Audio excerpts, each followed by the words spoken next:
Hello, my name is Ricky Webb, and I'm going to be taking you on a tour of Ireland. I hope you have as much fun as me.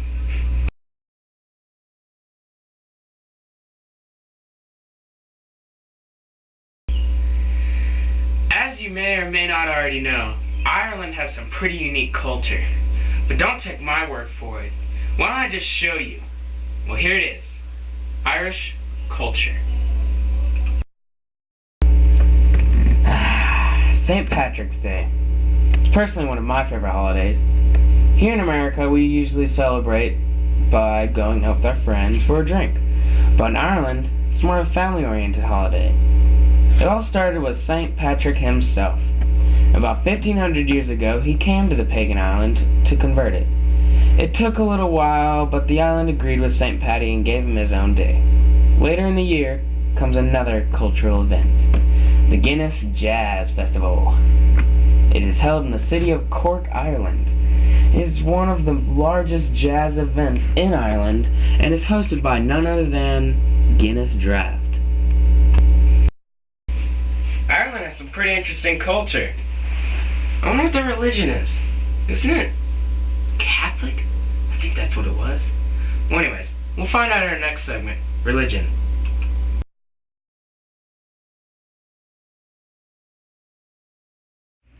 Irish religion is very complicated. Since there have been so many wars in Ireland about religion, it's hard to say what it is. But ever since the 500s, when St. Paddy came, Ireland has been a strong Catholic. But 1,000 years later, in the 1500s, the United Kingdom tried to get involved, and they wanted to convert the people of Ireland to Protestants. The Irish did not take kindly to this, so the Irish continent was split into two halves, the North, which is Protestant, and the South, which is Catholic. You don't have to be Protestant to live in the North, nor do you have to be a Catholic to live in the South. But in the North, it's recommended. This is because people have died for being the wrong religion in the wrong place in Northern Ireland. Whoever knew Irish religion could be so complicated? But oh well, I'm sure you've heard enough about that. You know, Ireland did make a lot of important contributions to the world. They really helped out in literature. They gave us many important writers. They also came over to America and improved our work ethic. They really helped out with creating unions. Well, I'll tell you about that later. Alright, I'll just let you get on with the segment. Well, here it is. Contributions of Ireland.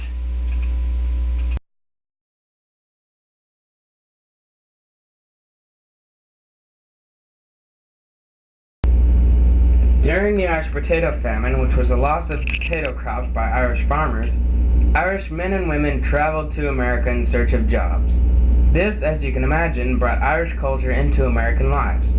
But 200,000 immigrants came to the United States due to this mass immigration. Here in America, men from Ireland worked for whatever wages they could find. But this, however, would not last. The Irish were some of the first people to gather and create unions against big companies. The Irish also made many important contributions to literature.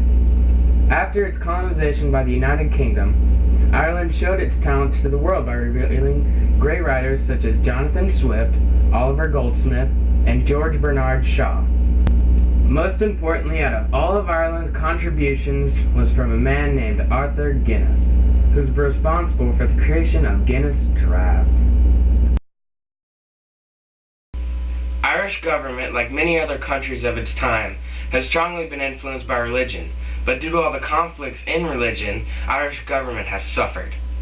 Well, here it is, Irish history and their government.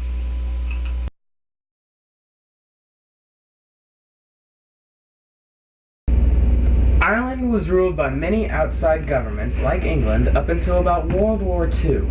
Now, Ireland has two major political parties. They are the Fine Gael and the Fine Gael, which are like Republicans and Democrats to us Americans. Ireland's government is made up of two sections, the head of state and the head of government. The president, who is the head of state, appoints with approval by the parliament the head of government. Ireland's government could be considered a parliamentary republic. The president is elected by the people to a 7-year term, as opposed to our elections, which is to a 4-year term. Many don't understand why the conflict in Northern Ireland has been so severe. Well, the real reason is because Protestants and Catholics always fight. Normally this is not such a big deal, but in Ireland, they've taken it to extremes. They've started killing. There have been over 3,500 deaths and 16,000 injuries. Well, you'll learn about that in our next segment.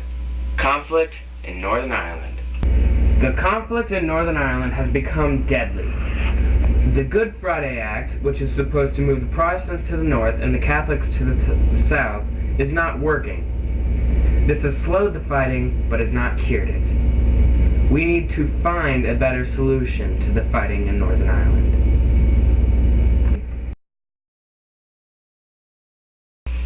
This concludes our segment on Ireland. I hope you had as much fun as me, and I also hope you learned a lot. Well, this is Ricky Webb saying goodbye.